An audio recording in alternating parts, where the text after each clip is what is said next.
নমস্কার বন্ধুরা, education information চ্যানেলে তোমাদের সবাইকে স্বাগত। আজ আমরা সিটিপি থেকে বাছাই করা কোশ্চেনগুলি এক কথায় আলোচনা করব। শেষ মুহূর্তের প্রস্তুতির জন্য অবশ্যই তোমরা এই ভিডিওটি প্রথম থেকে শেষ পর্যন্ত দেখতে থাকো, আশা করছি উপকৃত হবে।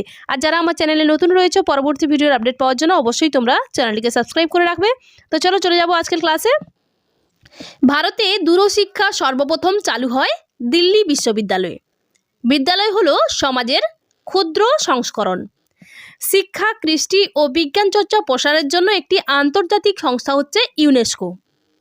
জাতীয় সংহতি হলো একটি অনুভূতি যা একটি দেশের নাগরিকদের একত্রে বেঁধে রাখে। উক্তিটি হচ্ছে ডরেথি থমসনের। সহপাঠ্যক্রমিক কার্যাবলীর মধ্যে যেটি শিক্ষার্থীর সৃজনাত্মক চাহিদাকে পরিতৃপ্ত করে তা হচ্ছে অঙ্কন। মনোবিজ্ঞানের ওপর ভিত্তি করে প্রথম শিক্ষা পদ্ধতি গড়ে তোলেন জোয়ান হারবার্ট। দার্শনিক মাহের মতে মনোবিদ্যা হলো আত্মা সম্বন্ধীয় বিদ্যা। সাইকোলজি শব্দটি নেওয়া হয়েছে গ্রিক শব্দ থেকে।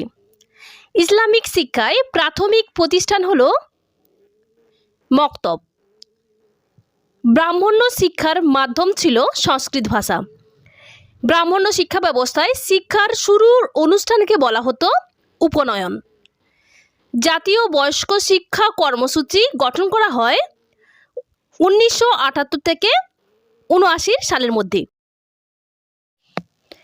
সর্বশিক্ষা অভিযান 2000 কর্মসূচির লক্ষ্য হলো অষ্টম শ্রেণী পর্যন্ত অর্থাৎ 14 বছর বয়সের সমস্ত শিশু প্রারম্ভিক শিক্ষা সমাপ্ত করা। কত সালের মধ্যে? 2010 সালের মধ্যে। শিক্ষার লক্ষ্য হলো সুস্থ দেহে সুস্থ মন তৈরি করা। উক্তিটি হচ্ছে অ্যারিস্টটলের। সক্রিয় অনুবর্তনের ক্ষেত্রে নিয়ন্ত্রক হলো কেন্দ্রীয় স্নায়ুতন্ত্র। কুকুরের ওপর গবেষণা করেছেন কে? না প্যাভলভ। সঞ্চালনমূলক পদ্ধতির প্রবর্তন করেন পিরিয়ান। অডিওমিটার যন্ত্রের সাহায্যে কি মাপা হয়? না বধিরতা। হাতের আঙুল সঞ্চালকমূলক পদ্ধতির ভারতীয় নাম হচ্ছে করপল্লবী। বিনের বুদ্ধি অভিক্ষাকে সংস্কার করেন। দৃষ্টিহীনদের বুদ্ধির পরিমাপের পদ্ধতি আবিষ্কার করেন হায়েস। মাধ্যমিক শিক্ষাকাল বলতে বোঝায় 5ম থেকে 10ম শ্রেণী পর্যন্ত। ব্রেইল লেখা হয় কয়টি বিন্দু দিয়ে? না 6টি বিন্দু দিয়ে। অ্যাবাকাস যে শিক্ষার উপকরণ তা হলো গণিত শিক্ষার উপকরণ। ভগবান হলো সত্য এবং সত্যই ভগবান। উক্তিটি হচ্ছে গান্ধীজির। রবীন্দ্রনাথ ধর্মশিক্ষা গ্রন্থ লিখেন 1911 সালে। বাঙালিদের প্রথম শিক্ষাগুরু ছিলেন ঈশ্বরচন্দ্র বিদ্যাসাগর। নৈতালিম শিক্ষার অপর নাম হলো বুনিয়াদী শিক্ষা। কোঠারি কমিশনের মোট সদস্য ছিলেন 17 জন। কোঠারি কমিশন গঠিত হয় যার উদ্যোগে তিনি হলেন MC চাওলা। স্বাধীন ভারতে প্রথম শিক্ষা কমিশন হলো রাধাকৃষ্ণন কমিশন 1948 থেকে 49। মুদালিয়া কমিশন গঠিত হয় 1952 থেকে 53 সালে। শিক্ষা হলো অভিজ্ঞতার পুনর্গঠন। উক্তিটি কার? উক্তিটি হচ্ছে জন ডিউয়ের। একটি সমাজের সার্বিক জীবনধারার রূপ হলো সংস্কৃতি।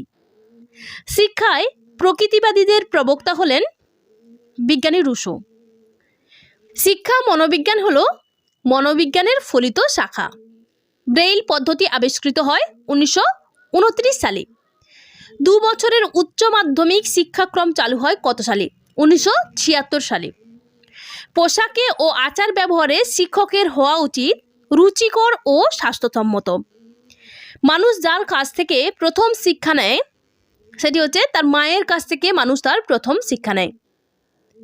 শিক্ষা বলতে বোঝায় পরিবেশের সঙ্গে নিজেকে মানিয়ে সমাজ ও নিজের উপকারে তা পুনর্গঠন করবার দক্ষতা আয়ত্ত করা।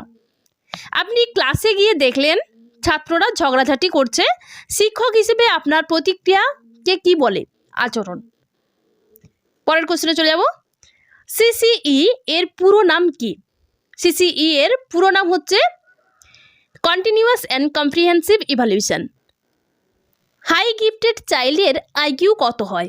অ্যান্সার হবে 145 থেকে 149 IQ হয়ে থাকে হাই গিফটেড চাইল্ডের। প্রজেক্ট মেথড অর্থাৎ প্রকল্প পদ্ধতির প্রবর্তক কে? অ্যান্সার হবে কিলপ্যাট্রিক। শিশু যখন ঘুমাতে বা খেতে পারে না তখন কোন ধরনের প্রেষণার সৃষ্টি হয়? অ্যান্সার হবে বিস্ফোরিত প্রেষণা। পরের question, the teacher must have the thorough knowledge of child's mind. উক্তিটি কার? উক্তিটি হচ্ছে অ্যারিস্টটলের।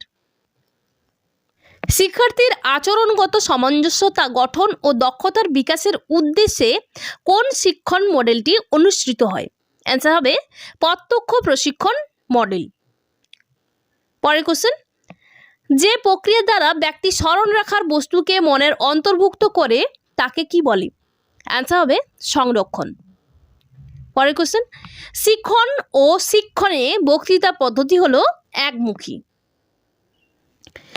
কাজের মাধ্যমে শিক্ষা বা লার্নিং বাই ডুইং হলো সক্রিয়তা ভিত্তিক পাঠদান।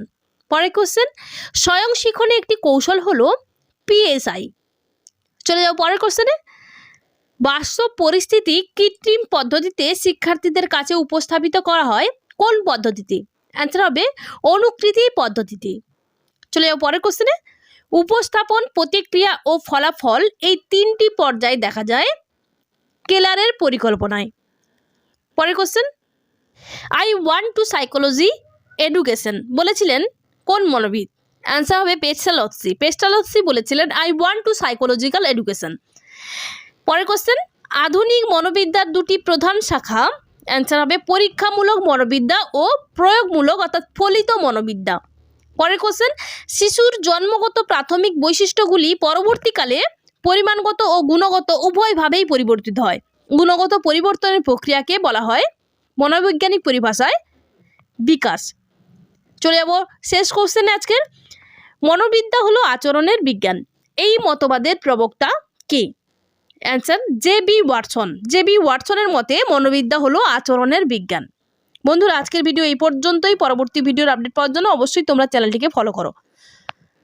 ধন্যবাদ।